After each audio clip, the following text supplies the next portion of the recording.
Flowers are a beautiful thing of nature. For thousands of years, they have been cultivated purely for their ornamental value in the garden and subsequently as cut flowers to decorate people's homes.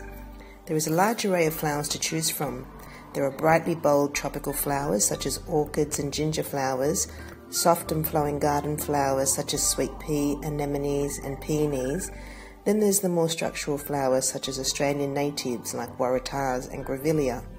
Flowers obtain the nutrients from the plant they grow from. Once cut, they immediately start to lose their nutrients and wilt more quickly than they would if they were left intact on the plant. So people have found ways to keep flowers alive for longer once they've been cut to create beautiful designs for their homes. The most important element in keeping flowers alive once they have been cut is to place them in water. Water keeps the flowers hydrated and they therefore don't dry out. To help prolong their life, there are some other steps to perform before they are placed in the water. Firstly, all the leaves which will be below the water line should be stripped off the stem. If leaves are left on the stem and are seeping in the water, they go rotten and form bacteria and make the water quite dirty. Flowers don't last very long in dirty water. The water must always be crystal clear. Just before the flowers are placed in water, it's best to recut the stems.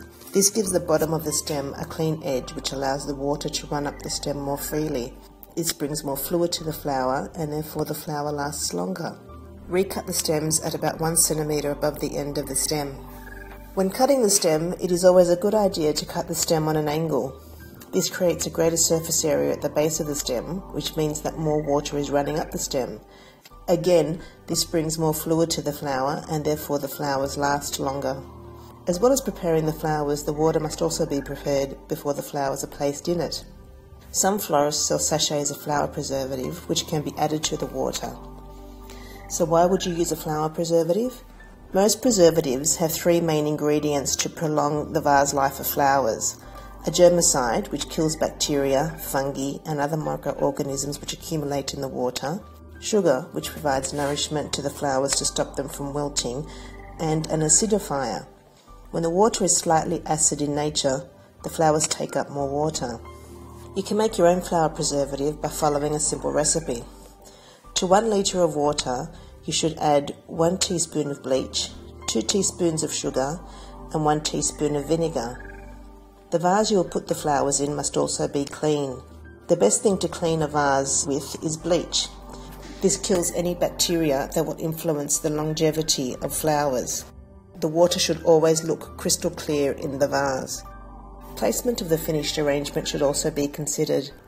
Flowers dry out in direct sunlight and also where there is a draft, so keep them out of both of these to keep them alive longer. Also keep flowers away from fruit. This is because as fruit ripens, it lets off an ethylene gas which kills flowers. For maximum longevity, the water in the vase must always be clean.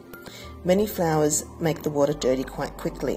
Roses make the water a brown colour, and some bulbs, such as daffodils and jonquils, leach sap into the water which contaminates the water.